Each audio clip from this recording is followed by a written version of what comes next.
What's going on, guys? Lasers here again, and today I'm going to be bringing you my first ever real review. What this series is going to be all about is me reviewing mods and games, not necessarily as old as this one, but games that I just like to play, and once the new gaming season starts up, some new games that people may be on the fence about buying. This game in particular is Medieval 2 Total War. What this game is all about is pretty much you control your faction, and your goal is to dominate however many provinces or areas or territories the game tells you to, really. This game has two defining characteristics, and that's the 3D battle map, which is kind of the patented, Total War only, it's signifying trait. It's definitely the 3D battle map, which is just amazing, and what you'll get to see here in a minute. And then there's the strategic map, which is what you're seeing right here. It's pretty much you moving your troops from one area to another. It's where you see the dynamic events and diplomacy, as you see right now, and where you can build up your cities. As you just saw, there was a civil revolt. So there are some pretty cool, realistic, dynamic events that go on in this game, which I really like. I like realistic games, but if you're looking for a base builder, this really isn't. It is for you, but it isn't. This is more of a kingdom builder than it is like a building builder kind of thing. It's kind of hard to describe. You're not really building up your cities and having this cool placement of buildings, more specifically. It's just you building up your empire. You'll get to see a siege here in a little bit, which you will see all the development you've done. But yeah, the 3D battle map is really the defining characteristic. It's amazing, thousands of troops fighting thousands of troops. Pretty realistic combat, in my opinion. Compared to the other Total Wars, this one again is pretty old, and I wouldn't say it's out of date, and that's mainly because of its modability.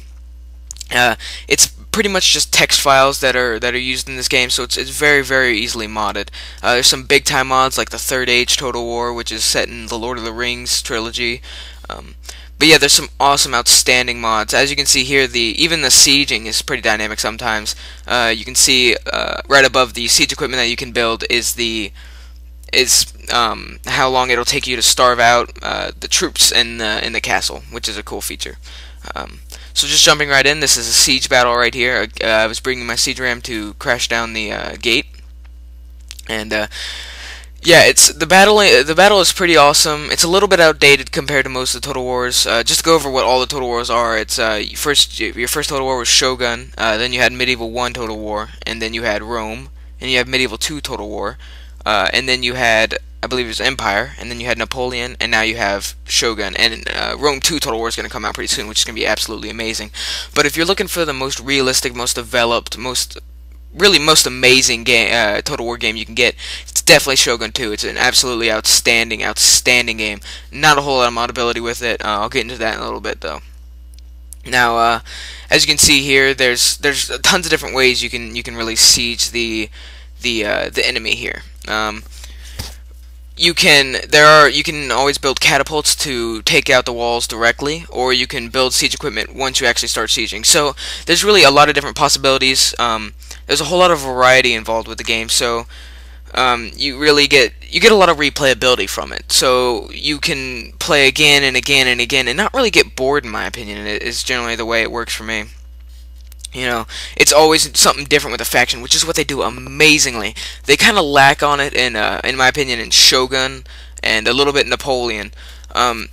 And pretty much what I'm talking about here is the fact that all the factions have very unique traits. You can see I'm the Holy Roman Empire right now, which specializes heavily in what are called Gothic Knights, which are very strong cavalry. And France does that as well.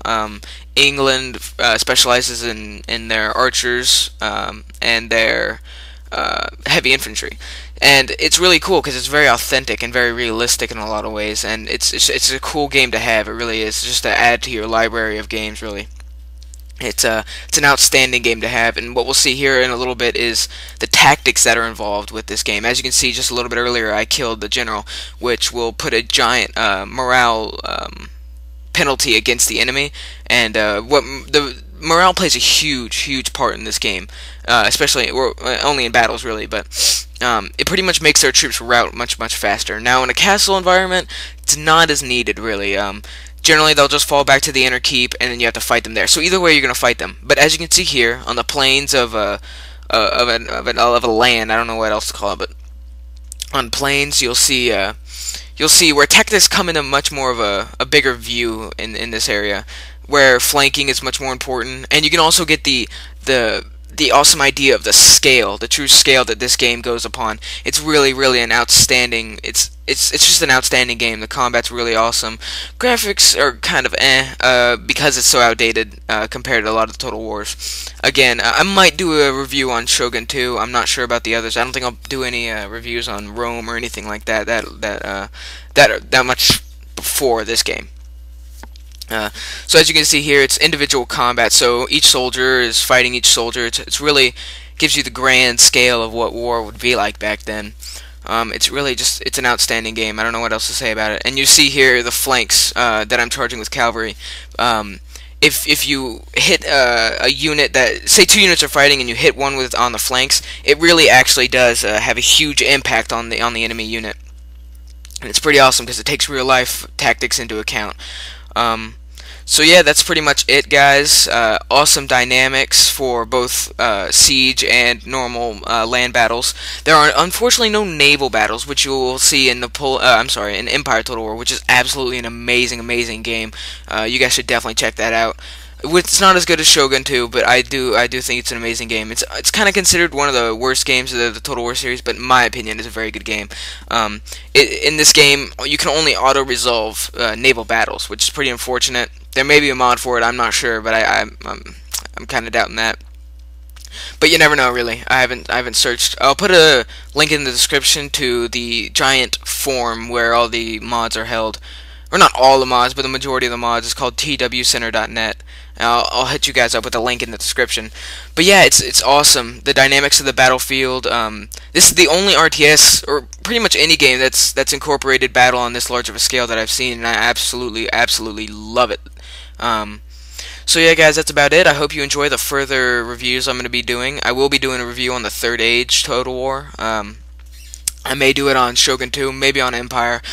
Keep in mind, if you're going to download these, make sure you have at least 20 gigabytes open, because it does take up a lot of space, especially Shogun. So yeah, guys, hope you guys have a great day. Leave a comment. If you have something to say about it, leave a like, and hit the sub button. Peace.